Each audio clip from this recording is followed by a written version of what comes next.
Happy 4th of July weekend, everybody. How's it going? It's an Instagram roundtable discussion, episode 2. We've got Kelvin back. Kelvin, hello again. Hello, hello.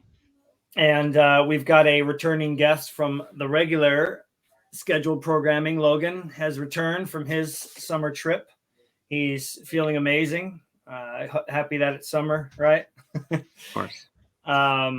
Yeah, happy to have these guys back.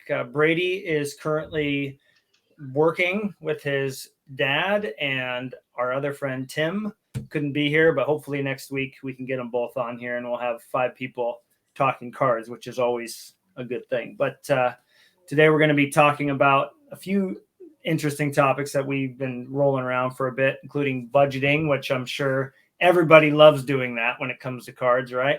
It's like everybody's favorite thing. Not really, because we just want to buy everything. And then we're going to talk about, what, looking back on our collections, what was like the first major card for us, like a big card or amazing card, or Kelvin's amazing deal that he got on his first big card. And then we're going to talk a little bit about what was the last thing, Kelvin? Help me out here. Drawing a blank. Some players or cards or sets that you think will be on the rise. All right, and that's why we brought Logan, because he's the expert on that. He's pretty much predicted every big rise and fall, it seems like, since I've been talking to him. And he didn't buy all the Lafreniere cards, so I think that shows that he was making smart moves there. But anyways, yeah, happy to have you guys here. Logan, what's new, dude? What you been up to? Not too much, really. Just slowly trying to piece together a rainbow of Patrick Kane. And this said rainbow, you got to start at the pinnacle of the rainbow, right? You didn't start from the bottom and come up. You got to take a shot at a pretty big card, right when the release of Metal came out, right? Yep. How? I mean, look, I was thinking about that the other day. Kelvin, I know you follow Logan's page on Instagram. Do you know what Metal Universe card we're referring to? I have a feeling. I feel like you got an absolute steal on that, looking at how that set has completely gone bananas. Are you in the same boat when it comes to that card? I still remember the price tag, so it's not like I forgot about it.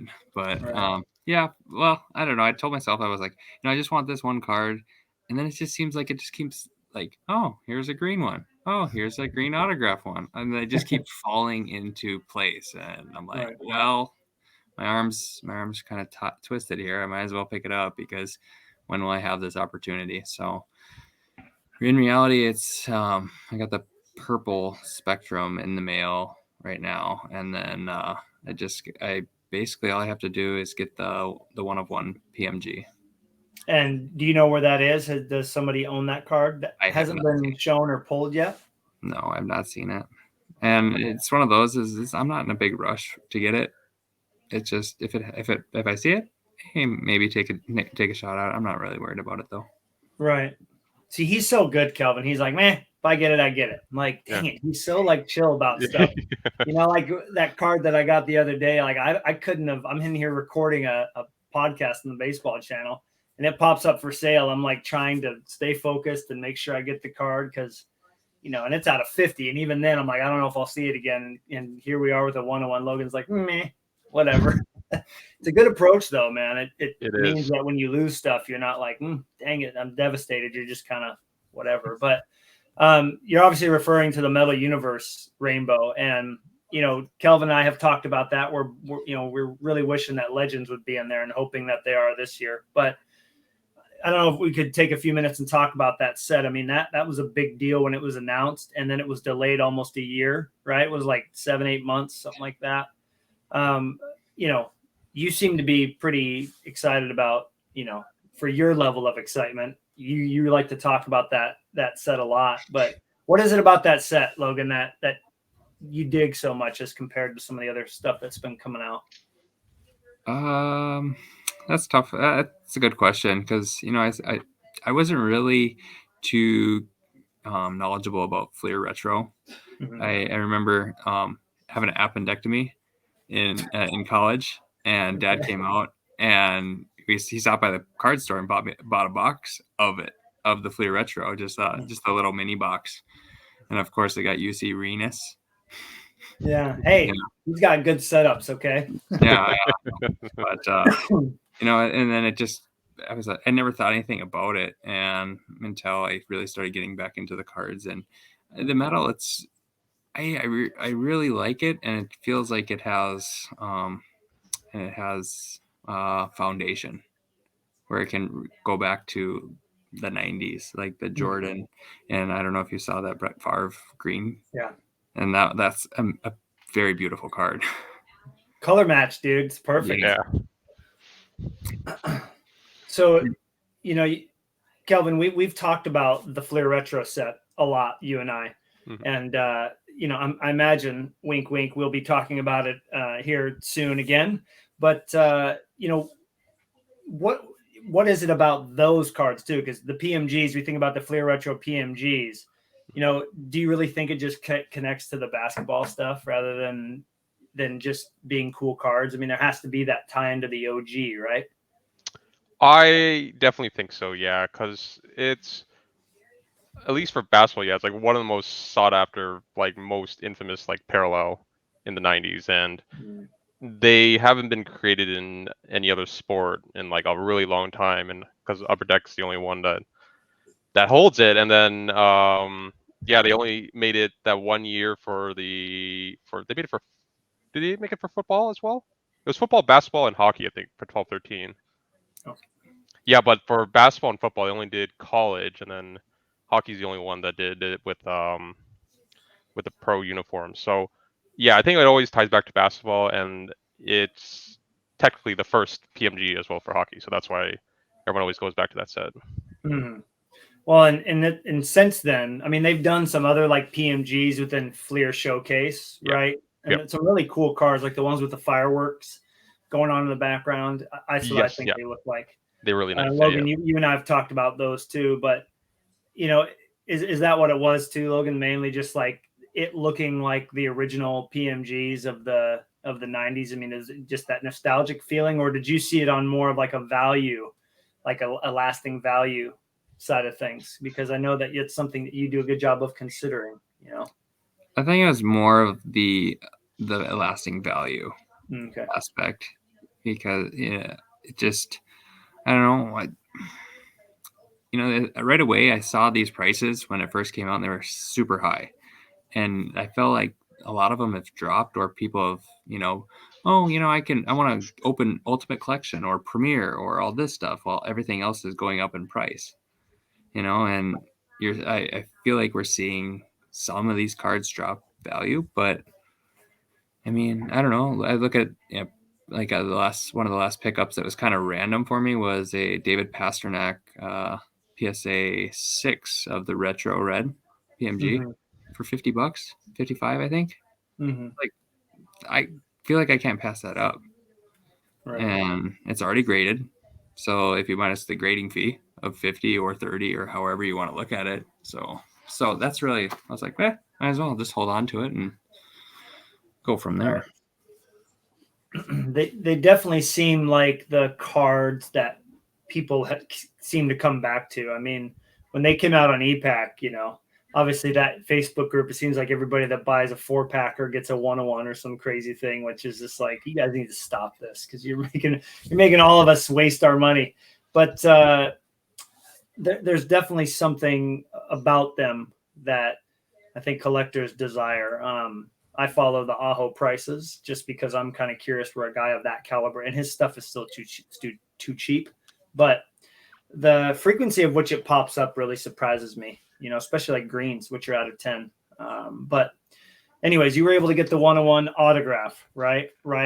The week of release, basically, right? Yes. Yep. There is a non-auto 101 too, right? Out there somewhere. Yeah, that's the real precious metal gems. Right. But then there's also a 101 retro PMG out there somewhere. Yeah. I was just gonna stick with the same like base form. Like the retro came up on ComC a long time ago, toward the end of EPAC, or the end of metal being on EPAC, and I think they had it on there for like $6,000 or something. It was one of those like to and like look at it, and Yeah. but it was like, well, you can't really make a play on this right now. Like, Right. let it go and whatever.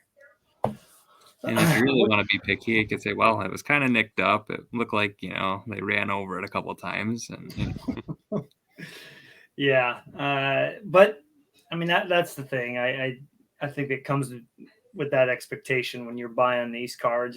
That's why Kelvin and I talked a lot about that, all those big sales that happen, and getting an 8 in some of those cards, even let alone an 8.5. I think there was a couple 9s of players maybe in there, but Yeah, 9s and 9. There are a couple 9.5s too.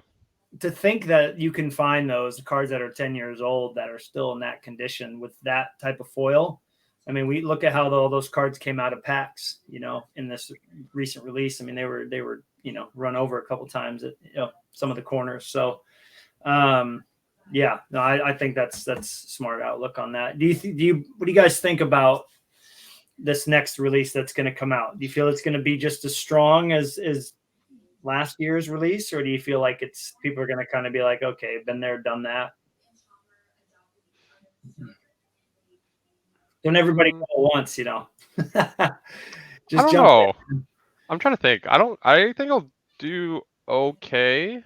Now that it's a regular release, I think it'll do fine. Probably might not be as high as the last year's, but I do see it dropping though, like a lot faster than last year's. Just because, yeah, if it's gonna be regular release, then it's like the value will have like a sustained value, I guess. Mhm. So the price will be set similar. I guess it's kind of similar to like the seismic golds each year, right? The prices are pretty similar for each year. Like, yeah, it'll go up high like when it first gets released, but then it'll just correct itself.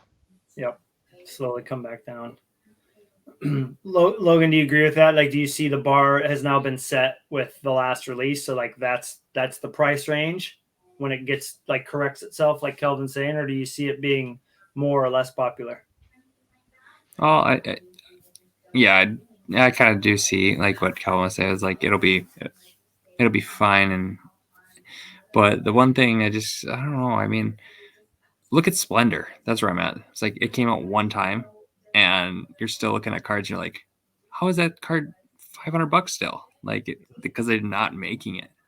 Right. They're not like being like, oh, we're coming with this year's Splendor or next year's. I don't know why Splendor just came to mind as like a one and done type of product, even though they did have some of them in the cup, right? Yeah. Right. But it was, I really wish it would be like a one and done type product, or maybe one every 4 years or one every 3 years. Right. But I don't know. That's where I'm at. Well, they got to compete with that Topps Dynasty type release. I mean, it's such a popular release in baseball, but yet none of the stuff's game used, as far as we know. So hockey can then do it even better, and I mean, yeah, if Fleury didn't just have a puck auto and he had like a really sick patch auto, then maybe it would be something pursuing. But other players have some, like Brodeur. I know he's got some sweet stuff in there, doesn't he? Yeah. Yeah. Dane Like does too. pads, gloves, everything. Man, I mean, it's that would be fun for them to sneak it into the cup or sneak it into ice or whatever they decide to do. But yeah, my opinion on the metal set is this, just like we talked about, Kelvin. You start getting legends in there, that set's going to go bananas. You get Gretzky and you get Brodeur and Waugh and Yzerman and guys like that. You get them, Bobby Orr, like you get some of these guys that are popular that aren't playing anymore. Get them in these sets, you're going to see it go to a new height, and I think that they're doing the retros again. So those will be super popular as usual. So I see it, being just as strong as last year, if not better, depending on who's in the sets. And the jambalayas look way better than last year. The jambalayas look straight up amazing this year. And, I'm already reserved to the fact that my guy's not going to have one, but just to see them would be really cool. Because I think it's one of the best designs that I've seen. It's the card I keep coming back to. So I'm like, can they put UC Rhinus in there maybe? Because then I can afford one. That'd be sick. Just like somebody that nobody would expect, some goalie. Carter Hart maybe, because they still seem to think that he's a top tier goalie and his stuff's cheap now. So, but yeah, that would be cool. It's interesting to talk about it. Yeah, it was pretty cool, Kelvin, because I was really excited for the release, waiting for that Platinum Portraits of Fleury to come up, and it took. You remember that, Logan? I think it was like 3 weeks after it came out. I was able to find one on eBay. I was so pumped. It was amazing. It was like the card I was chasing this year, or last year, right? Because it came out August, October, can't remember. Yeah, give or take. Yeah, toward the end of the year. But after that, I was like, all right, cool. Now I'll just chill. But like a weekend, Kelvin, he gets the 1-on-1 auto. I'm just like, holy moly, that's yeah. I think you got an absolute steal. We're not going to talk about the price, but just knowing what those cards have done since you've got it, yeah, long term, that was a smart purchase. So, just giving you your props there. So let's kind of springboard into budgeting. I think it's kind of like a not scary topic for people, but I've been seeing a lot right now. I don't know if you guys are noticing this trend. We're coming into like COVID has hopefully run its course. People are getting back to life as usual, right? But in those 2 years, collectors like us, new collectors, everybody else in between, investors, bought and hoarded and just kept buying, and I see so many people wanting to sell more than I see people getting excited to buy things. Or if they are buying, they're like, well, but I'm not really going to go for everything. I'm just going to get here and here. It's like I'm seeing like a big shift happening here. And I feel like people overspent, had way too much extra time. So they're buying all these cards. So now they're like, oh, I need to get rid of everything because now I've gone over my budget. But how many of you guys actually, set a budget every month, every year? Or is it like I do kind of, I just know like in my head, I know what's going out, I know what's coming in, and I know where that line is. Like, I'm just kind of curious how you guys approach that. I guess I'll be similar to you. I don't have like I don't have like a set budget, but yeah, more like a mental note. Like, all right, a bit too much this week or this month, whatever the case is. If I got like a bigger card, I'll be like, all right, I'll just pass on all these smaller ones. I'm sure they'll come back around. And if I do really want a card, but it's like really pushing it, then I would just sell other cards I have to kind of like reduce the cost and make me feel a little better. Okay, nice. Logan, you want to springboard off that? Because I know you have a pretty good approach to being able to afford cards, like especially big ones when they come up. Well, I think the biggest for me right now is this calendar year, like 2022. Yeah. Yep. Yeah. Flying by fast, dude. Yeah, we're getting old. It's okay. Yeah. This is the first year I've actually wrote down like, hey, this is what I'm buying, this is what I'm selling, and watching that number where I'm at. Okay. Take its, do what it wants to do. And whether it's going up, whether it's going down, does not matter. But the thing is like I see that number and I kind of like, I don't need that. Or I've actually have had a little bit more fun not opening packs and cards. Like I think the last time I really opened was Metal when it was on ePack. And then since then I've kind of said, no, I'd rather just buy the card I want or do it that way. And I've actually had a lot more fun with that. Interesting. So as far as budgeting, I mean, the only really thing was just keep in mind, like you guys, like, okay, I haven't spent a while. Let's pick up one. Or, oh, I just sold these, so yeah, we can splurge a little bit. Okay. But so are you physically writing these things down? Like, okay, I just spent 150 on this cane. I'm gonna sell something and like see that money go back in. Like, do you just track it on PayPal or are you tracking it just on paper or what? I just have an Excel spreadsheet. Okay. It's primarily for that taxes and stuff like that. Right, because you got to make sure that you're spending what you've made on eBay, right? Yeah. So you can cancel that out. Yeah. So that's where I'm at on that, and I do like that because I could say like last year was a little bit. I did spend a little bit more than I was comfortable if I look back and say like, really, dang. But I was like my first time moving in with the girlfriend and stuff like that, so I did have just a little bit extra. But the biggest thing, I mean, is like I can see that, there's that number. All right, well, it's I don't know. That's my budgeting. It's just like watching the number go up and down. And okay, like I sold a couple ETBs, a Pokemon the other couple weeks back. That was great. I mean, you know how those are. Right. Well, and you have a couple things going for you that Kelvin and I. Kelvin probably has a little more, like, I don't want to say, I don't want capital is the wrong word, cards that he can sell, and he also doesn't mind letting brochures go, which I've really been rolling that around for the last couple weeks. And unless it's like a 1-on-1 shield flurry, I can't do it. Because some of these things, they never show up again. Like, I don't care if it's a $30 card. Like, I have never seen one since then or before then. How can I let this go? So I fight with that a lot. But, he and I both get really excited when our like top wants come up. And it would be really hard for us to just be like, it's out of 50. I'll see another one. Whereas and I think this is a good lesson for anybody watching it. You have another approach to it because you have very few like gotta have it cards. If we were to like break down a want list type deal for you and tier it, like top tier is like, I'll do whatever I have to do to get it and all this other stuff.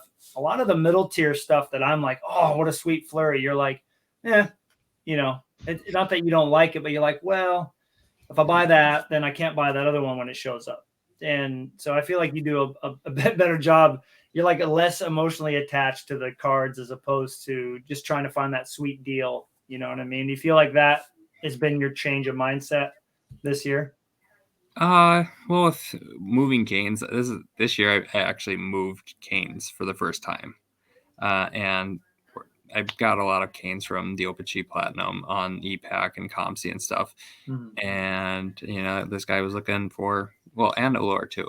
And the guy was looking for those parallels, and he had a gold exquisite, another one that I had, and I was like, yeah, I don't mind dumping but like trading Opa-Chi Platinum, stuff that I can go get more and more. Yeah. Or something like that. And that's kind of how I looked at it. I thought there was a lot more behind the exquisite than the Opa-Chi Platinum singles and stuff like that. Yeah, I traded a Houndstooth out of 15, but it's just like the card's cool. It's green, but I thought the exquisite has more behind it. And value wise, if you sold it all, he would probably be up ahead, but it was just one of those where I was like, well, I like the exquisite better. Right.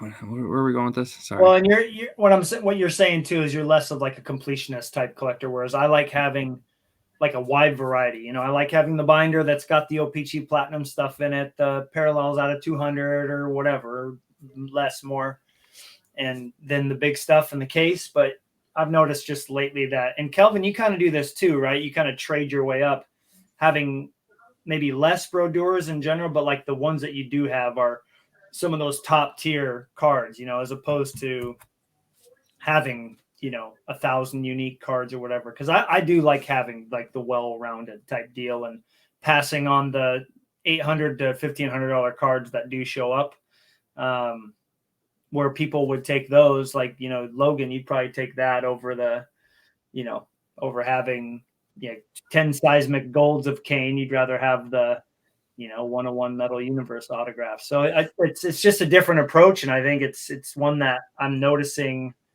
more people in Instagram taking that approach as opposed to, just grabbing whatever. So piggyback off that. It's just, I used to, grab like, oh, I want this variation of the Kane. I want all of these. And then I got all of them, and I'm looking at them like, okay, now what? Why do we need 5 red prisms? Because they look awesome. Yeah, but I was just as satisfied with one of them. Part of, like, I mean, I really did that with the Allure, because when the Allure first came out, it was like, oh, these are actually really unique. And then I saw them really not holding the value. Right. being a chrome card and stuff like that, OPG Platinum was far superior than the Allure, even though some of the Allure parallels look really nice. But once the second round of Allure came out, I was like, oh, I'll take the Blue China. I'll take the really harder ones to get because I can grab the other ones if I want them. But well, here's where Kelvin and I have a one up on that. Let's be honest, Kelvin. Goalies look amazing in whatever card they're in because of the gear, the setup, the pose, whatever. Like you can find something to like about goaltenders on cards, I think, easier than you can Kane, unless he's like celebrating or something. Like having collected Aho for a little tiny window, a lot of his cards look the same. They do. The picture of him looks the same. He's either skating, shooting, and then if he's celebrating, it's like on a canvas card, right? Whereas, when Brodeur was in last in OPG Platinum and whatever, like the picture of the goalie adds so much more to a card than a picture of a skater. That's just my opinion. Kelvin, are you in the same boat when it comes to that? Yeah, I would say it depends on the picture, but I guess I do lean more towards goalies. But I do understand where Logan's coming from, because at least for me, I don't have the issue of like having Broder show up in like the same set every year, right? Like, Kane and Fleury will always be in like platinum, and then year after year, same parallel but like different design and all that. Right. So I can see, yeah, it's like, having do you really need this many sides of gold to that? Fortunately, Broder only has one, so I just gotta get the one and I'm cool. So I can see that approach, and then especially as time goes on, like there's gonna be just way more cards of your players, and Right. you're just not gonna get them all. So like you kind of have to slim down your wants. Some cards you have to be okay to let go, or like not want as much versus like because I've been noticing it too. Like some cards I'm like, if I'm like kind of like wishy-washy on it, I'll throw like a weaker offer. I'm like, I'll if it's like $10-$20, I'll get it. I'm not gonna play strong like $40 or something for like Right. like any card. So yeah, I think eventually you get to an approach where you just can't have it all, and you just kind of like narrow down the stuff that you really like and want. Right. That's a good point that you bring up too, and I think if Fleury was in as much as Kane, I would be in the same boat too. Like Kane's in every single thing, which he should be. But him not being in Allure and all these other things we've talked about, I can budget to go grab all the parallels if need be. So it'll be interesting. I think he'll be in a lot more next year. So then I have to kind of like look at, okay, maybe just grab the gold and the orange and the emerald and let all the other stuff go to EPAC until it's like $2-3, each. So yeah, I mean, and especially with Brodeur really not being in anything, you can really kind of sit back, Kelvin, and wait for, stuff to show up as opposed to having to budget for new cards and old cards, but yeah, no, I'd be interested to hear what. It's too bad Tim and Brady aren't here because Brady, especially with, he collects all the acetate Young Guns. Logan, you from SD Authentic, he's got the whole set up to now, obviously, because everything just came out. But thinking to myself, like, gosh, what would it take to put that set together? The whole thing, the master set of. I mean, there's some big, huge cards in there, man. Like, the obvious guys, but budgeting and knowing like the range where you're going to get stuff. I'm curious. I want to ask one more question, but then we can move on. So let's say there's a release coming out, right? Like Logan, you knew that there was a chance the Kane Green PMG or the 101 was going to happen at some point. Kelvin, I'm trying to think. Like, let's say Brodeur is in it and he's got a card in metal coming out, like a Jambalaya. Let's say they throw him in Jambalaya this year, which would be incredible. How do you guys come up with that like amount in your head? You know what I mean? Like that dollar amount where you go, this is what I'm willing to spend. This is maybe how much further I would go to make sure it happens. But like how do you set the ceiling on a card? Because I was thinking about the platinum portrait that I have of Fleury, and it was amazing. Like the number I had in my head is what I bought it at, and that's where most of them have sold at. All the raws have been right in that range. So like, nice. How do you figure that out? What's your process? I don't buy the first copy. I wait a bit, because the thing is, it's always gonna go down. Like even if it's like even for me, like I guess right now what I'm doing is stature. God, they're actually very expensive. And I just been passing on like a lot of them. I'm just waiting for it to go down. Except one, right? Except one, which I paid quite a bit for, but whatever. I can It's work my worth way it. down now. Yeah. Not worth it. But yeah, I don't want to be the one to set the precedent. I'm just like if there's gonna be like say like one of the parallels is like out of 20, like there's gonna be like 19 other copies, presumably they're gonna be around. So like I'll just wait towards like usually like a month after the release, and then like 3 or 4 week is around the good spot where you Okay. can kind of things settle down. You see the price, and then when there's like a newer release that comes out, usually afterwards, then like you'll see that price will go down a little bit more too. So because Okay. everyone wants the new stuff. So yeah, I think the important thing is just don't be the one to buy the first card. More will come unless it's like a 1-of-1, and yeah, just be Right. patient. What about you, Logan? Well, I've shot down a lot of cards that I thought were like, oh, that's too expensive. No, because I've always had this thing in my mind where it's like I can't go over like 200, just because before COVID I was paying 200 max on cards that I have, and I'm like, this is a great card. Like, I would rather have this one instead of this. I Right. just always had that in my mind. So in reality, it was just like, well, I just kept thinking back to the Kane, that 1-of-1 Kane. I'm like, well, I mean, you haven't made a purchase like this before, and you can do it. You're fine. Like, maybe sell a few things if you're really worried about it. Like, don't worry about it. Like, just do it. Right. So, but yeah, I'll wait. Like, but that's the other problem too, is I've got caught waiting and never got that card.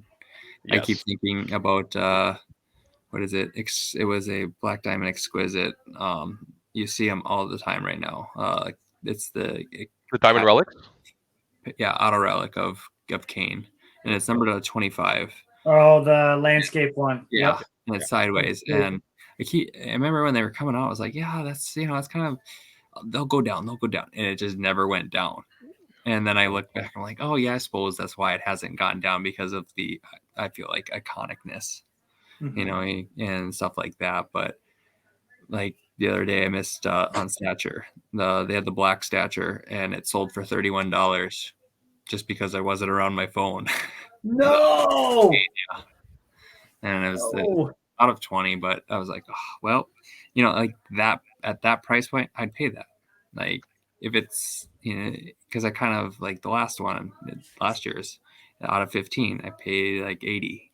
So, and then recently it just sold for 45. I was like, well, whatever. You win some, you lose some, but it's staying in the collection. So, Right. Well, no, but this is the right time to buy Patrick Kane. You and me both know that, because if they're able to make a nice comeback to being a good team before he retires, you're gonna look real smart grabbing stuff now. At least that's my opinion. But well, it's really interesting that you guys are talking about that, because again, going back to the platinum portraits, I was really waiting for it to show up. And I'm seeing McDavid, Draisaitl, Aho, even Matthews, all the big guys are showing up on eBay. Boom, boom, boom. And I'm watching the prices they're all going for.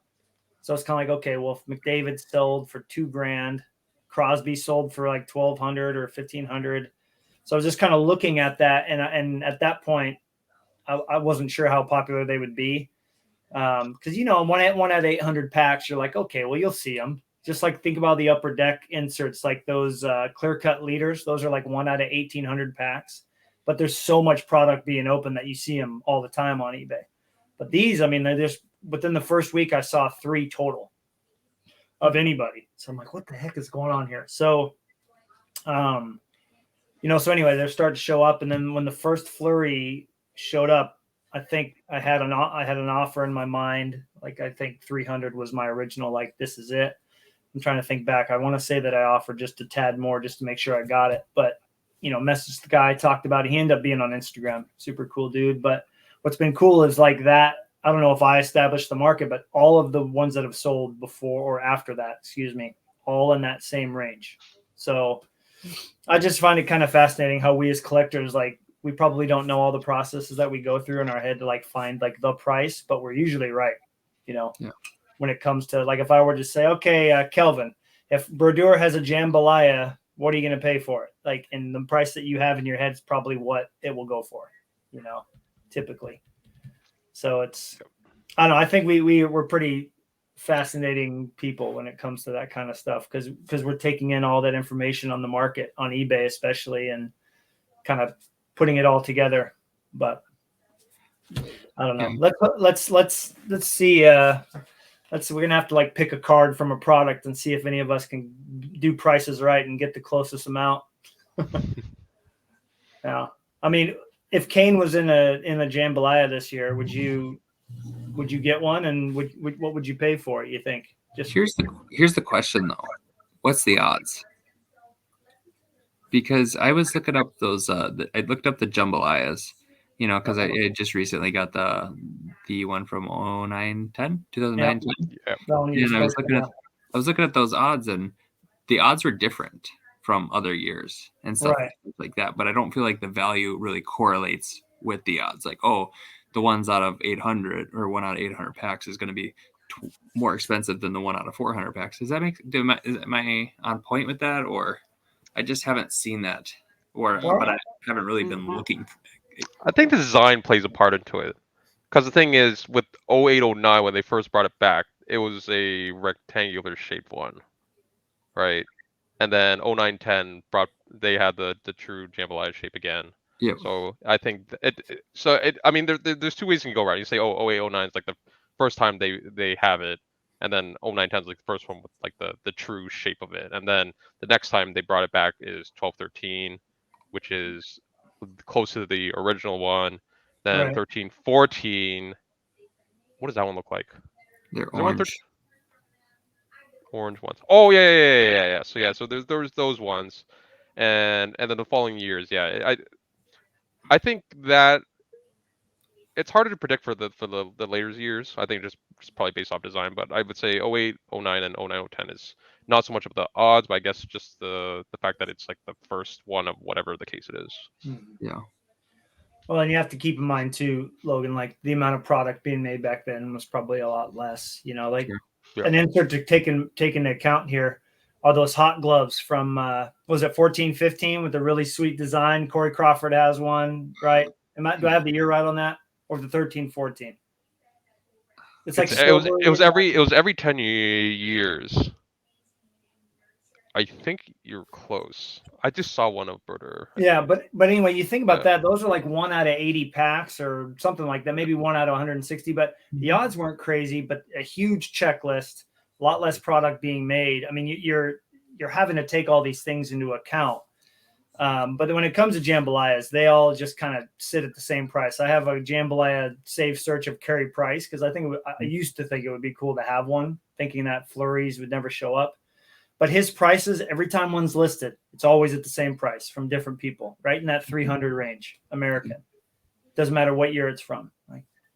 So the market's kind of been set already. So it's tough to, go anywhere else other than that. So that's why when stuff shows up cheaper than that of your player, that's why you got to pounce on it. Because if you do wait, the next one's going to be at 500 instead of 200.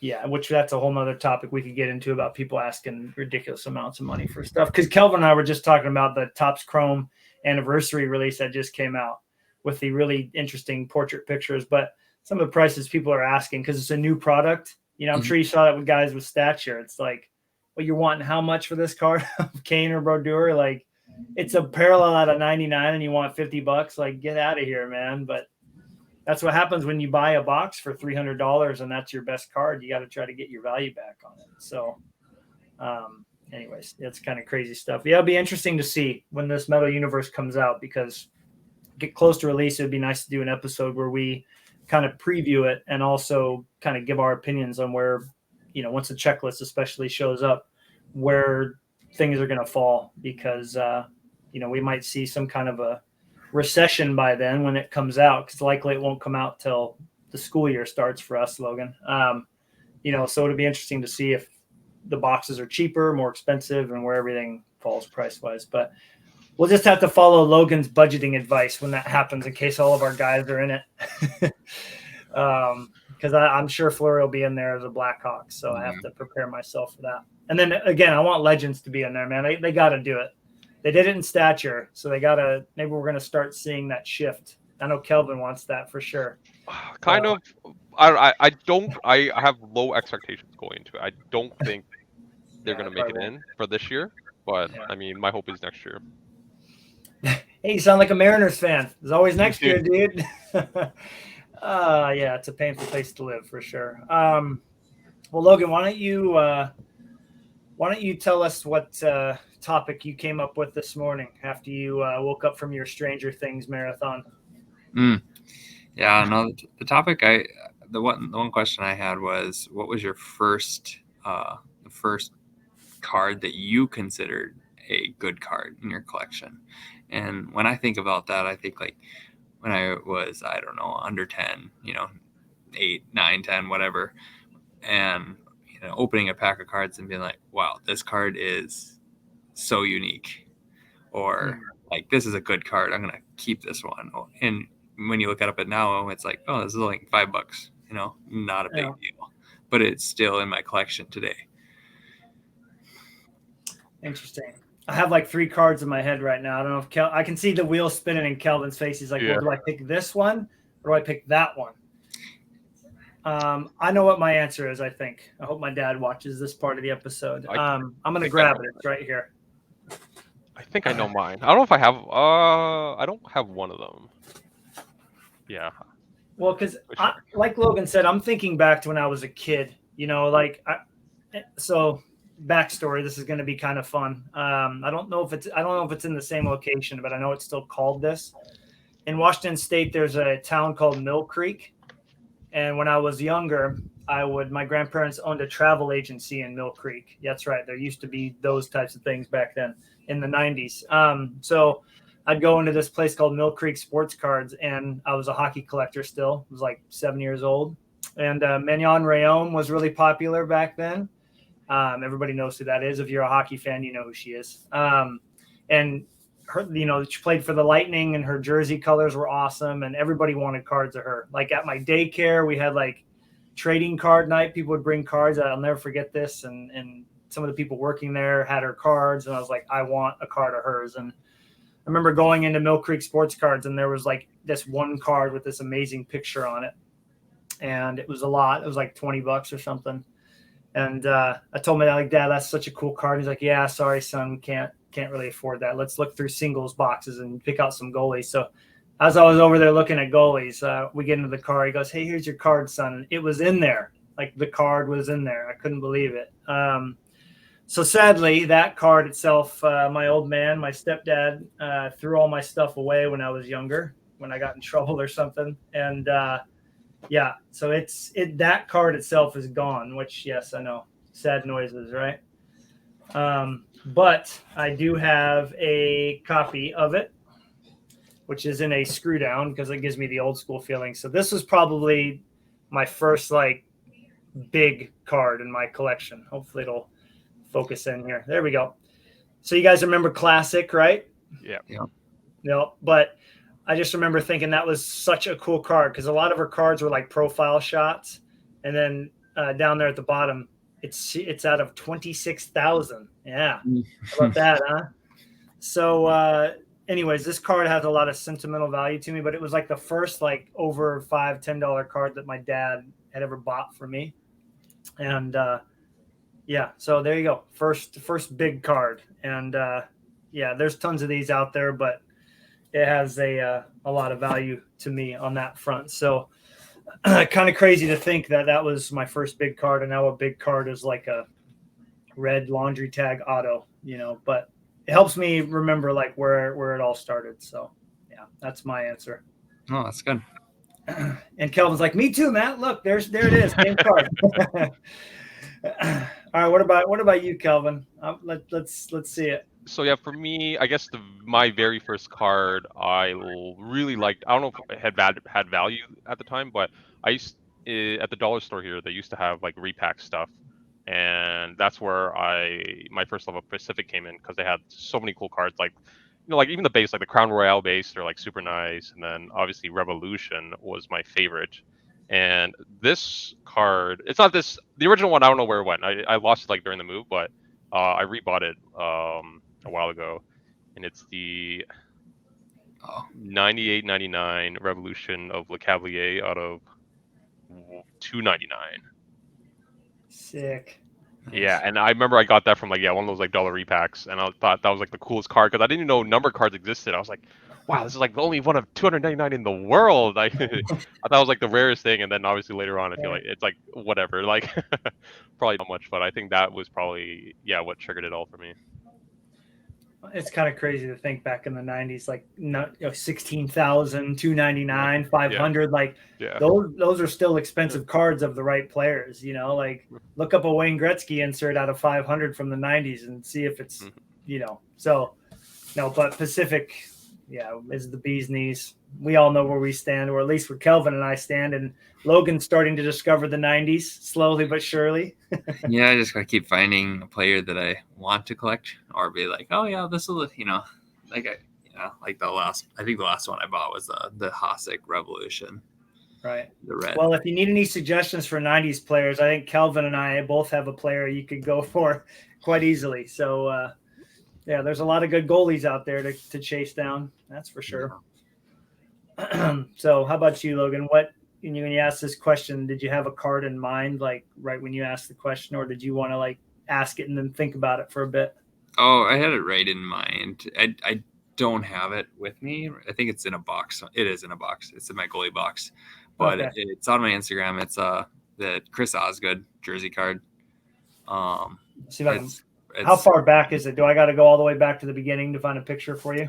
I'm not too sure. It's an Upper Deck Ice. I'm sure it's probably in the first 100 that I posted. Okay.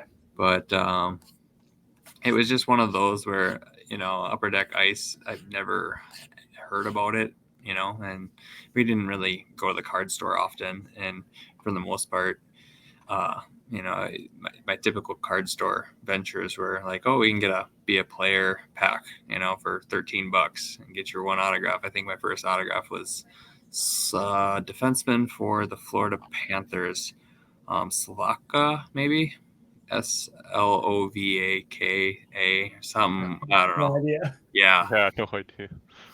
but, and at that time I ended up, grabbing a pack or two of the Upper Deck Ice, and it was just so cool because you could see through the card, and you could flip over the card and you could see the red jersey card on the back too. And that's wasn't it called like Frozen Fabrics or something like that, right? Horizontal card. Nope, it's a up and down card. All right, so different set. I was thinking of a Tebow. I'm almost there. I'm almost there. I think I'm getting close. I once I show this though, if you haven't checked out Logan's Instagram, you got to check it out. His photography. Obviously, we've talked about Kelvin's photography already. It's always amazing. I get stuck just looking at your cards here, dude. That one Kane, the black background with the silver ink auto, I think it's crazy. Oh. Yeah. Dang, man. Okay. Yep. And it's kind of cool when you go back. Like, everybody should do this. Go back on your Instagram account and see how your photo game has improved. Because I know if I go way back, I'm like, geez, that was the best I could come up with. But it's amazing how we start caring a little bit more about that. Okay, I'm getting there. I think there's a picture of your table, so it's got to be close to that, right?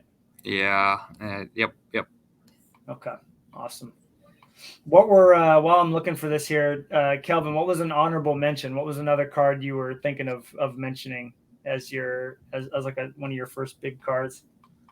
Well, another one. I guess when I first got back into it in like 2010, I remember I was trying to find cards locally, and then I don't have this card on me anymore. It's long gone, but I didn't know about pricing or anything. And then I first learned about like jersey cards. I'm like, wow, these jersey cards are so cool.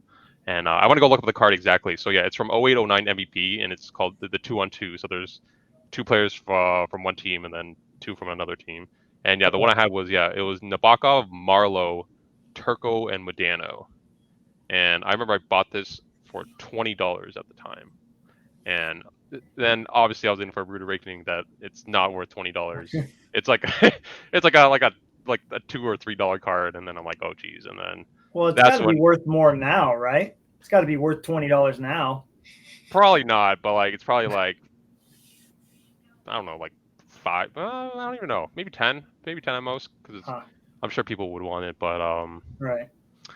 yeah, that triggered me doing more research on eBay and stuff, and then yeah, it's probably out of control. I don't remember my first Smarty card, which is kind of bad, I guess, because I don't remember one that kind of like struck me as like, oh, that's a big card. Like I remember like first one of one, but that was like years later. Right. Oh yeah. Oh, 1-1. I can't remember which one it was. Yeah. Yeah, Nice. just one of like 20, no big deal. Yeah. But yeah, no. Where's the boot button? I kick you out of here. There it is. Yes, there it is. Oh, that's what year is that? Is that 99 2000? I think so. I know I feel like there was a Broder on Compsy, and it had some like like paint etching on the card. Oh, I don't know. It was like, I think on Compsy it was like $30 though. It was one of those where I was like, but just enjoy this, and it's see-through and if you flip it over, you can see the patch on the back, or the jersey swatch. But right. I totally forgot about this, and I'm curious. Have you guys? Well, Logan, have you ever seen one with a patch here before? Because there was one of Tebow, but I was very worried it was chopped up and redone. no, I have not. I very rarely look those up. Okay. Yeah. Well, let's just give Upper Deck some props. Look at this design. You got the see-through acetate picture, and there's a bigger version of it here, which a lot of people probably wouldn't even think about because they're looking at this and this. Just a sweet looking card, man. I think that's 2000, 2001. Okay. Yep. That's because I know Tebow's got his first Blackhawks mask on, so it would be late 90s, early 2000s, because he changed it up in 01, I believe, with the big feathers on it. You remember? Yeah. I don't know. Anyway, so awesome. Well, yeah, it's amazing because like I'm just going to give you some props here on your photography. It's in the top loader, you're seeing the reflection on here. And then as you start going up, you're seeing like even here, you still got, well, now you're starting to get better, but it's when you put it on the table and you have some depth behind it, where you start getting, the cards to look a little bit better. And obviously with the light box, that helps too. And that was about the time that I had moved, and like there's a overhead light like shines perfectly down. That's why it just happened to be on that counter. All right. Yeah, no, there's definitely a big improvement as I was going through here, to see, hey, look, who's that guy? No, hey, he looks familiar. Yeah, but it's pretty cool because especially lately, you can start to see your change for like All Things Kane to being, just really cool cards of different players, and with a focus. Hey, look at that. Nice Jocelyn Tebow autograph you got there, dude. Sweet. But yeah, I mean, and then these two, like I love, these type of shots where I feel like you're coming down, you got depth behind the card, it adds better shine. The light box does a good job, even though you lay the cards down. But anyways, yep. Really, really liking. This was the card I was talking about right here. Look at that. Oh my gosh. Such a cool card. Awesome. Yeah. This light that I have shining on me right now, it's weird. Sometimes, it has different tones and stuff like that. And if I turn off the overhead light or turn off the overhead light, it's just trying to figure out, find a happy medium. And you've adopted the take the front off the case photo. That's the best way to go about it. Well, if you look at that one where like, okay, there's that face, but flip over the green one. Yeah, flip the green one. It's in the other version. Oh yeah, it is. It's in the Ultra Pro now. Sneaky, Logan. Sneaky. These kind of shots are cool too, where you get all the cards in one. I mean, it's tough without the light box. Obviously, you can only fit so much into because you get the edges, that show up, and that drives me nuts. Yep. So why that new shelf that I grabbed photos on ended up turning out really well. But for anybody that hasn't seen Kelvin's photography skills, and he's one thing that's really nice about this is very aesthetically pleasing because the background's the same on every single card. Yes. I'm weird and I don't do that, but you do a good job of getting the shine in, dude. Like just capturing the foils on the cards, especially. And yeah, it's nice for a card for a 1-1. No big deal. Got lots of them. So, yeah. but I'm just gonna ask both of you guys how many, because I think Kelvin might beat us all, but how many different photos do you take until you're like, that's the one? Or Logan, do you just boom, take one and then edit it and you're good? No, it's 2 maybe, because I'm not really resting my hand. There's not a set like, okay, it's always different. I'm like, okay, well, great. Now it's just a little crooked here, a little crooked there. Like, come on, figure it out, guy. And Kelvin, you only take like a couple too, right? Yeah, probably like 5. Probably 5 is probably the average.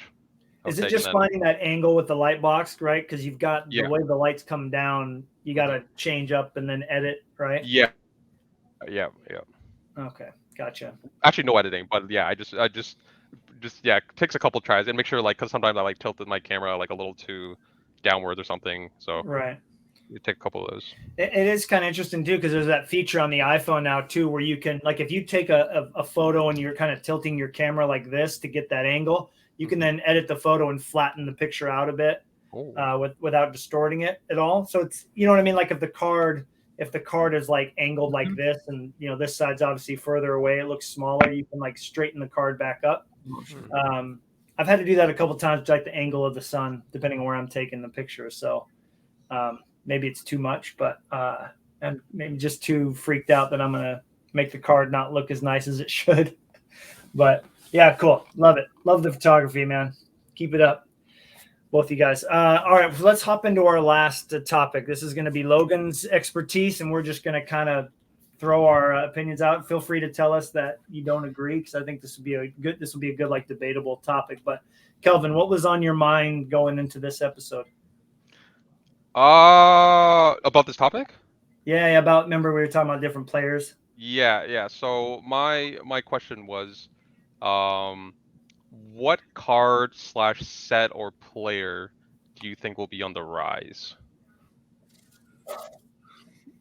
And I have a set in mind, maybe, but I have a couple players. I don't know if you guys have any specific set or player in mind, but do you have one, Matt? Metal Universe Jambalaya? No. I'm a big goalie fan, just like yourself. So I think I really like following all their stats all year. I look at every game. I look at save percentage, all the stuff. And also the hype in the hobby. I think Jake Ottinger is probably one of the easiest choices right now for a guy that's going to go completely bananas if he starts the year off. He and Jason Robertson. I feel like Dallas is a good team. So he would be my first choice. And then after that, it's tough because, Igor had his meteoric rise. Still kicking myself, Logan. You should have made me buy that exclusives Young Guns that I had a chance at about 10 months ago of Igor. Remember there's that guy that mislisted it and it was turned all funky, and I had a chance to buy an Igor exclusives Young Guns for $150, and I didn't take the chance at it. But anyways, I think he's kind of peaked. He's won the Vezina, so I don't know if he can. He's gained so much. And maybe if Pavel Francouz ends up being the starter for Colorado, and he, that's maybe my long shot sleeper if he ends up getting the starting gig and does really well for them coming out of a cup winning year. I don't know. Those are the players. I won't go for sets because, again, you guys have to remember I kind of stay away from sets that Fleury's not in, so I don't really know. But those are my choices for now. What about you, Logan? Where are you at player-wise? Player-wise, I'm not a genius on this because, at 16-17, I bet, 15, 16, I went after Panarin. Hawks trade him. 16, 17, I went after Schmaltz. Hawks trade him. Let's go after Zach Werenski. Who was after defenseman? So, like, I got probably like 40, 30, 40 Zach Werenski rookies here. So, it's, and well, 17, 18, we go, we pick up DeBrincat. And what are we thinking about doing right now? So, but right now, I've been watching Lafreniere prices just because it didn't have such a big impact like people were expecting, I feel like. Right. And I feel like they're pretty low. Yes, I have picked up a few Ottingers, but the thing is, I don't know. I keep going back to, what about Connor Hellebuyck? He's a good goalie, but he's on Winnipeg. Yeah. But the same thing for Ottinger, but he's with the Stars. But they got young talent, dude. Like Stars that is what drives the hobby hype, right? You got Jason Robertson, you got Ottinger, two young goalies who had young runs recently, or two young players, sorry, that everybody hypes up. That seems to be where the hobby goes nowadays. Young players that are good. Okay. So that's my only thought. Sure. So, Hellebuyck, dude, you put him on like Toronto and they win. Can you imagine what his cards would do? I hope so. I have his Star Rubies I got for cheap, so hoping his stuff go on the rise. That's Connor. I've always thought when I put all those young guns together before I sold them, I couldn't believe how cheap his was. It was like $11. I'm like, this guy's the Vezina winner. Yeah. It's $11. Seriously? Okay. Another one I've been looking at is Dylan Cousins a little bit, just because, for being a top pick, he, is not getting as much. Yes, he's on Sabres. Sabres have a young team. There's potential. And I feel like, looking at those, just looking at, Metal Universe, the autographs out of 99, the rookie ones. You got Laffy, Kaprizov, Stützle, and Cousins, and there might have been another one, I can't remember, but it always seemed that Cousins had the short end of the stick. Well, I mean, it is a short print autograph, so I've been looking at him a little bit, but for the most part, I just as far as those, the young guns that have came out more recently, I looked at all their ages and was like, okay, these are the ones I'm not going after. Hey, their birthdays, 2003 when I was like old. So, hey, it must be all right, but, I definitely keep an eye on that. And I mean, Arthur Kaliev, I've been looking at his stuff. It's relatively cheap, but again, I think he's second round, maybe. I don't really know, but he collects his own cards too. Do you guys know that? Oh, really? That's cool. Yeah. There was a guy on Instagram that said, hey, I traded for this with Keliev and he signed this other card for me. I was like, wait, what? I reached out to him. He goes, yeah, I bought this straight from him.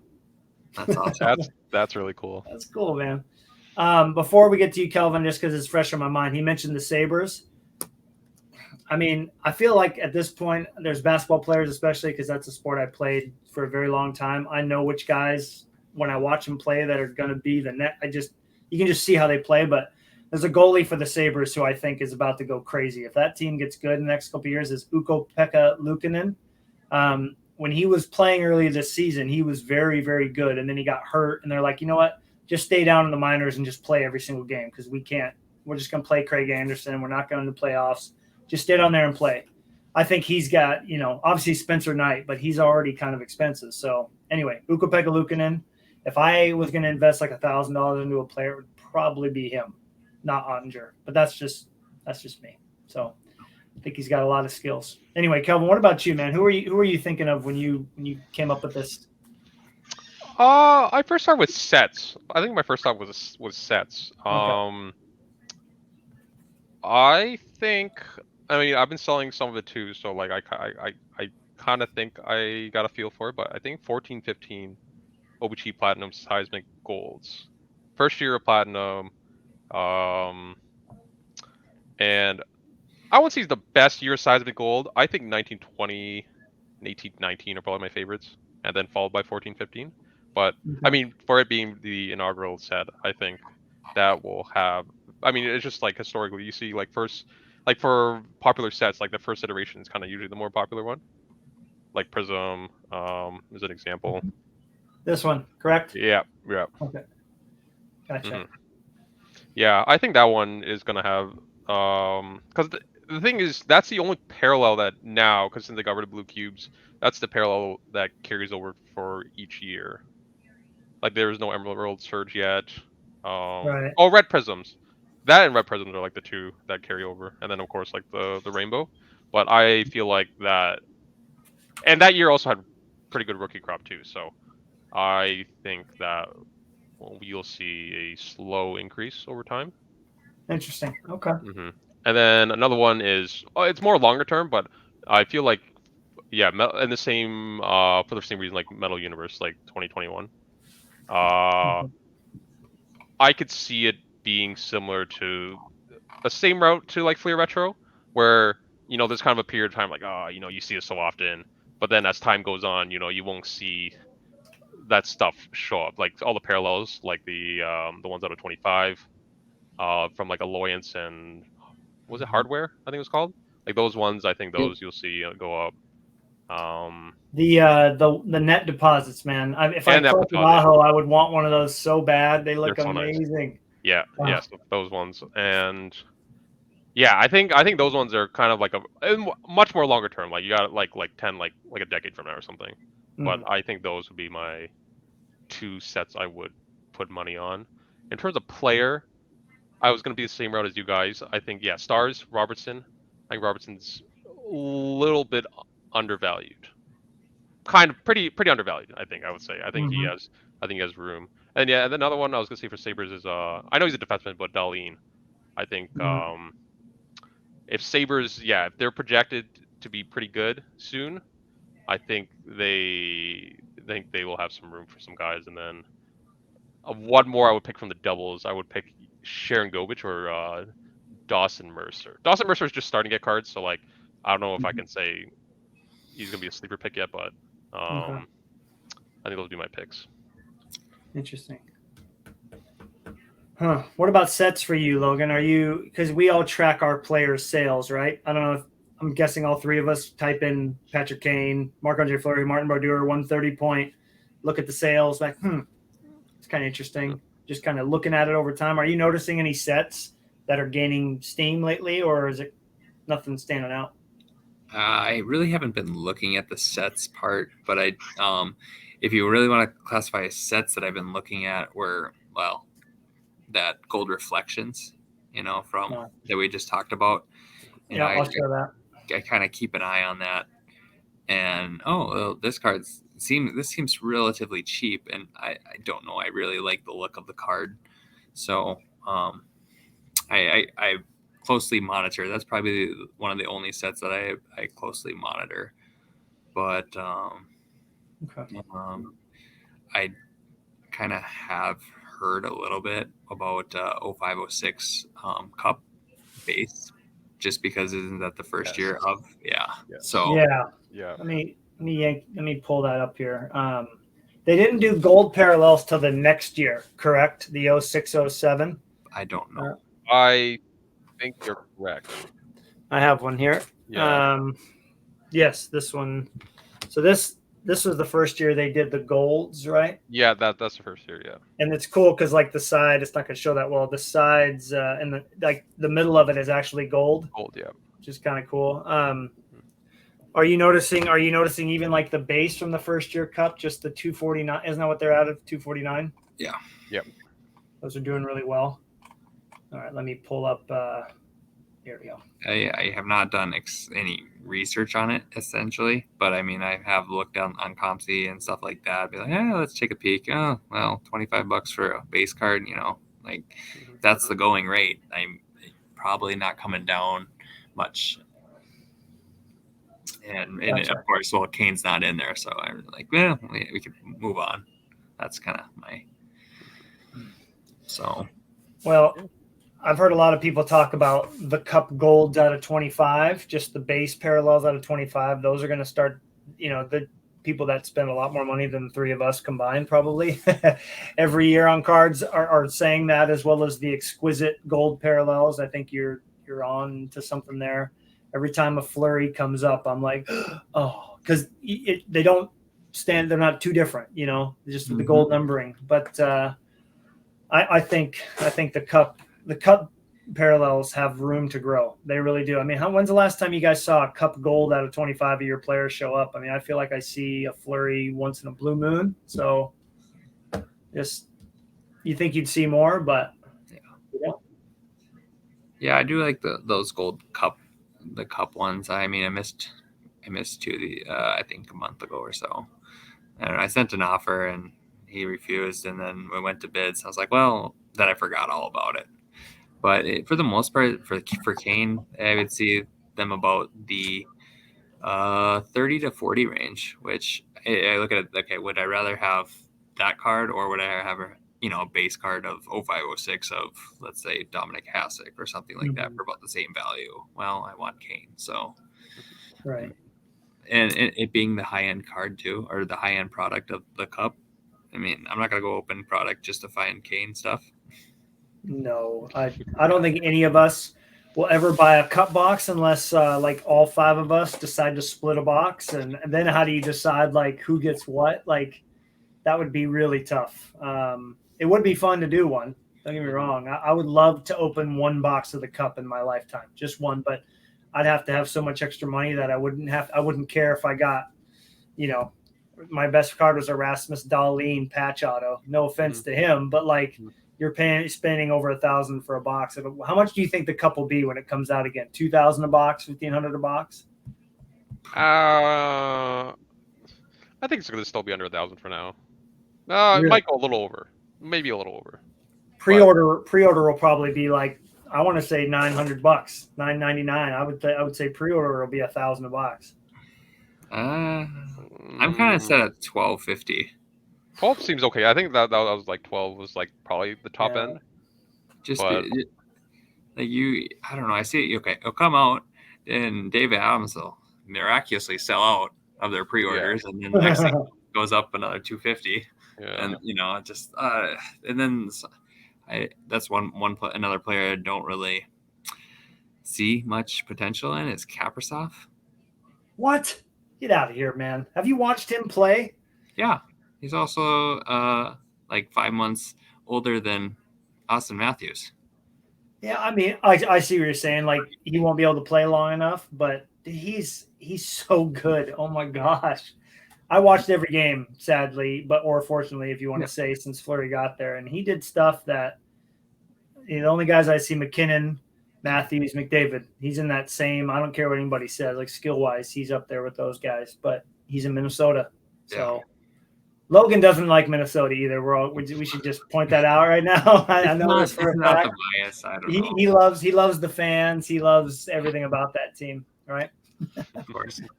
That's good though. I like that idea though, because overhyped players. I mean, nobody wants to say that because he's an absolute beast. Like we all agree that Kaprizov is an amazing player, but like certain guys get way overhyped in the hobby. Like I'll name one, Svechnikov. He's a great player, but look at what Aho does as compared to him, and then look at their prices, and you tell me he's not overhyped. I don't get it. Yeah, I don't get it. So, I mean, yeah, it's really, that whole side of the hobby is really interesting. I mean, Kelvin, do you notice that like with Brodeur cards that come out, you're like, wait, what? It's because like the set's overhyped, like Stature, for instance, the first one comes out and you're like, the 1 out of 75 is $100 or best offer. It's like, okay, come on now, guys. Yeah, I think a big one is the SPA autographs. Obviously, there's gonna be guys that collect it over the years, but yeah, they drive a bigger premium than most autographs. Like Sign of the Times. He's in like I mean, I don't think they make them anymore. They like Signature Stoppers. They used to have that. They just have an Immortal ink for this year. He's in that one. Have you seen one pop up yet? Yeah, 3 of them popped up so far. It's out of 25. Is it just way out of your price range? I like the card. If I'm getting it, it's going towards another collector because there's another card I want from him. So. Oh. Yeah. So yeah, it'll just be trade bait. I like the editing on it, dude. That looks really cool. Yeah. Like it's kind of the sepia looking card. Yeah. Yeah, I can't grab I zoomed in photo because the way they uploaded this. So I Yeah. have to I show mean, the there price. should be like 2 other copies, but yeah, I mean, you can get the gist of it from that. But it's not bad, but I'll only get it if it's cheap, relatively cheap. Yeah, well, that's But it's probably not. like Logan was saying. That's almost impossible to do now. You know what I mean? Like to hold ourselves to. I want to get blank for cheap. It anything newish, no, it's not going to happen unless you get really lucky. You know, you have to find the right seller who hasn't just broke one box and needs to make their money back. You need to find what is it, Two Bros or something like that on eBay. They're awesome. And there's another one that always puts out the newest stuff with offers. Like, oh, okay. I have a story about the Two Bros if you want to hear it. What's that? I went to their shop down in Did Blaine. you? Yeah. And because they're Minnesota, and I called them the day before. I was like, "Hey, you guys got cards, singles that can yeah, we're in the mall, blah blah blah. Come down." Okay, sounds good. I'll go down there, and yes, they have product. I'm like, "Hey, do you have your singles?" Oh, they're over here, and literally, it was not the way they made it sound. They're like, "Oh, everything is on eBay." Okay, cool. Like, I'm not in the ballpark to open product, and I was kind of let down. Like, their whole store is pretty immense. Like, they got jerseys, they got all this stuff, they got all the, I don't know, like, what do you call that stuff? Memorabilia? Not really. Yeah. I think of memorabilia like game used stuff, but like the fan stuff. They got all that. But the cards thing, like, I was really hoping that they would have like, hey, here's a singles for hockey, take a look, find something you want and stuff like that. And it was just like, oh, well, whatever, mark it off. Probably won't go there again, but I'll still look on eBay. So were they younger, by the way, the owners of the shops? I'm not too sure. It was actually in a mall, and it was actually kind of funny because I've never been to this mall, and it was in Blaine, and Blaine's like a suburb of Minneapolis, and kind of like Nick Bukestead, he's from Blaine. And stuff like that, and I kind of classify it like a nicer suburb, but the mall was like very, very empty at the time, and yeah, let's see, what it was like Tuesday at probably about 4:00, but still, I don't know. I was just kind of, as soon as I didn't see they had singles, I'm good. Yeah. I was just curious if they, they break their own product and then sell stuff, because I think they do a lot of breaks. Okay. And maybe consignment stuff. I'm not too sure though. I don't know. I just wasn't really. I was kind of disappointed with my experience. Well, that's good to know for anybody that's in that area, for sure. Well, before we wrap it up here, would anybody like to share a card that they're particularly excited about that they just added to their collection, or one that might be? Well, I guess we can show things that come in later. But anyone have something in particular that they were pretty jazzed about mail wise? Yeah, I don't have it in hand yet, but we can share it if I can get a picture of it. Go for it, man. Let's see. And Logan just got a ComC mail day, so it's Christmas morning for you. Christmas morning with receipts, obviously. Did you pull all those out of there? I don't know if you. Yeah. There was only 60 cards, but yeah, it was. Oh. So it wasn't such a hassle. Can we slide in here real quick? Yeah, Kelvin, when you got your picture, just put it on the share screen thing, and I'll plug it up there for you. Oh, sure thing. Yep, go for it, Logan. Show us a couple that came in that were pretty sweet. Okay, so they're kind of rare, and haven't seen them in a long time, and you probably are thinking that they're a different card that I'm going to show instead, but I believe it's from a Swiss set, 2012-13, and it is hold on, let me adjust this real quick here. Yeah, there you go. It's a Patrick Kane when he was in, I don't know what team this is, Sturmer, I'm not too sure, but it was the team that he played with Sagan on and stuff like that. That's cool. And then the other one was it's like a acetate card. Oh, cool. I've never seen those before. So that's cool. Yeah, I remember seeing them initially right away, and I was like, oh, I gotta find them, and then I passed by them randomly, and then I just was like, wait, it's right there. I was like, oh, okay. So yeah, picked up these two just for the collection, and we'll see where I know there's one with him and Sagan, but I'm not really too worried about it. So I like that the jerseys for those teams are really colorful. Like we talked about the same picture being on for all the skaters for the most part. That shows some distinction for me. Like when the colors of a player's jersey that isn't a goalie has a lot of cool designs on it, I think that can make a card more attractive. Like imagine him in that jersey on, like some sort of blue parallel or purple parallel in Allure. Like, I don't know. I think it would look a lot better as opposed to the anyway, I'm a big design weirdo nerd. I'm cool with it. But yeah, I like it. I like the acetate one, man. That's sweet. Really dig that. Were you able to find that picture, Kelvin? Yeah, I found. I'll post a couple here. Oh, that's a bad picture. Okay, let me grab this other card. Oh, you put it here in the private chat. Okay, perfect. Oh, that's one. That's one of them. Yeah. Oh, okay. Wait. Yeah. Oh. I brought it here. Here's the picture alone. If you want to link that, and then there's also this one. Oh, yeah, this is gonna hurt to. Yep, it hurts to look at. Oh, does it? Okay. I can share my screen. I got the black up. Yeah. This one right here, right? Yes. So that's from last year's stature, the black out of 15. And I also got the red to go along with it. So that completes the base set rainbow for stature for me. I want to see a picture of all of it together, man. Oh yeah. Once I get it in, I'll have a picture of all four. But I just got it, I think yesterday or the day before, so probably next week I'll post it. Okay, awesome. That's awesome. Did you send me? You sent me another one as well. Yeah.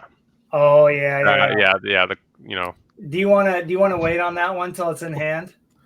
Yeah, we can wait for that one. Yeah, we can wait for that one. Yeah, because that's pretty substantial. Yeah. And just to kind of get people a little bit excited.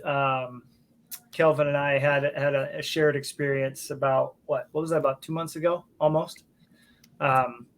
So it's a little bit of full circle action going to happen here, hopefully within the next couple of weeks, which will be exciting. So that will have to be its own episode. Honestly, that will be a fun one for sure. Yeah. Well, as you guys know, I do my visual wanted list. I think that being a visual learner anyway is very good for me. So that way, when that picture pops up on eBay, there it is. And what's been really nice is lately I've been asking Logan. Logan's been my guy to if it's newer and Brodeur doesn't have it, I ask Logan. If it's older and Brodeur has it, I ask Kelvin. And usually just to confirm that I'm not completely off my rocker on a price. I've only done that a couple times, and I was okay with it. But I mean, you think about some of these old cards from the Cup, like even cards from like 2009, 2010, they're over 10 years old. You know what I mean? So to find these cards in at all, honestly, is a big deal for me. So I think adding this one just carries a little more significance when it's a bit older, Mm-hmm. And out of all of his scripted swatches, this is one of my favorites. With silver on the black as opposed to silver on on a white jersey or whatever that they do with Vegas. So he's got my favorite pad set up on there too. That 09-10 setup was amazing. So yeah, pretty excited at it. I talked to the guy and he's had it for, many years. He's like, well, I just wanted a nice flurry in my collection. So I bought that one probably for like $40 a while ago because that's what that stuff used to go for, which hurts. So yeah, really, really happy. It was a big goal of mine. As I was talking to Logan, we had that conversation about what sets would hold value. And I mean, the Cup is one of the easiest choices, right? I think we can all agree. Mm-hmm. Any card that we have from the Cup, if we needed to not that I would do this, but if I had to move some things to get money for an emergency or whatever, the cup cards are the easiest choice because they just hold their value so well, and so many people like them beyond the player collectors, especially like limited logos. I mean, you can't go wrong with those at all. Yeah. So anyways, yeah, really, really happy to get that. I think that might be the last 9-10 the cup flurry card that I was looking for. I'm trying to think beyond like the 101s and stuff like that, the ones that not Kelvin, Kendall has in his collection. So pretty happy to get that for sure. I'm still amazed. We've talked about Panini a lot and how much, Kelvin and I like it. I'm still amazed at some of the flurry Panini stuff that doesn't show up. You know what I mean? I really am. Makes me wonder how many people are just sitting and holding, thinking cards are going to continue to go up. Or they don't realize it's any value. Yeah, True. That's another one too. True. I mean, do either of you guys, have you noticed like less Panini? I know they made less, obviously, but like they still made cards for what, 3-4 years, right?